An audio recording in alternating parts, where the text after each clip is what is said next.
halkan waa sida aan u samayno maadaama aan nahay lamaanayaal cusub waxaa jira cadaadis ah in mar walba la sameeyo xitaa gelmo ayaan ku samaynay musqusha tareenka madi 2-4 jir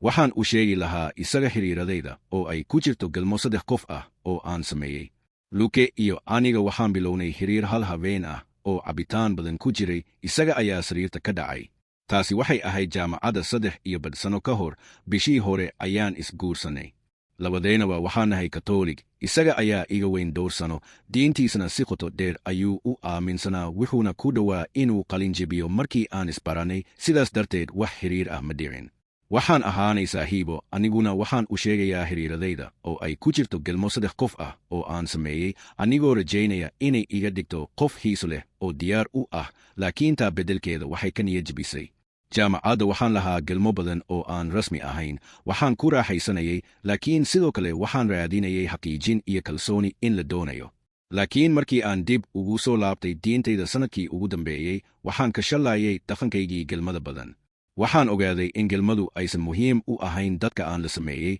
waxaanan go'aansaday inaan sugo ilaa aan xiriir rasmi ah yeesho 2 sano kadib markii aan kulanay markii ugu horraysay waxaan Luke u soo diray fariin cabitaan ah oo aan ku sheegay inaan ku suganahay magaalada uu ku nool yahay waxaan wada seexanay waxaanan wada qaadanay dhammaadka usbuuca 3 toddobaad kadib ayaan la degay 4 bilood kadibna wuxuu i weydiistay inaan isguursanno waxaan isku daynay laakiin ku guul daraysanay inaan hirgelino heer ah inaan galmo samayn ka hor guurka waxaan xidhnaa surwaal jiifka ah joojinay iibsashada kondomka laakiin waxba ma shaqayn waxaa jira cadaadis lamaanayaasha cusub ah in mar walba la sameeyo gelmo sida in xiriirkeennu ku qeexan yahay inta gelmo aan samayno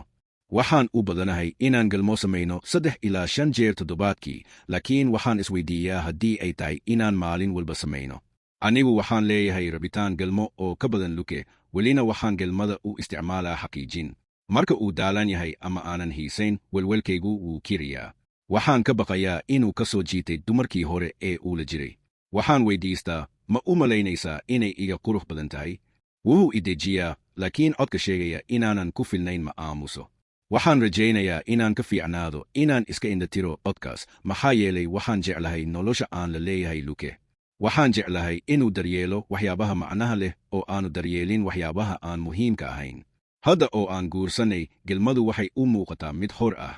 dhowaan waxaan gelmo ku samaynay musqusha tareenka taas oo ahayd wax aan fiicnayn laakiin noo ahayd mid cusub hadda waxaan dareemnaa qanacsanaan kadib gelmada halkii aan ka dareemi lahayn guuldarro Luke 2 jirinaan ognahay dadka midba midka kale la jiray waxay keentaa inaan labadeynaba dareemno welwel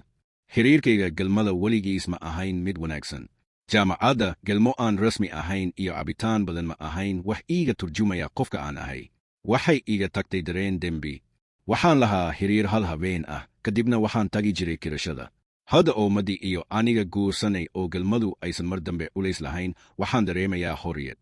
gelmo sida wax lagu raaxaysto waa wax cusub aniga madi waxaan la leeyahay gelmo xamaasad leh oo dareen leh laakiin dareenka ayaa marka hore yimaada ma lihi rabitaan hoogan ama ma arko gelmo inay tahay baay xitaa waxaan ka fikiray inaan noqdo wadaad maxaa yeelay waxaan ku raaxaysanayay elibaay ka fogaanshaha gelmada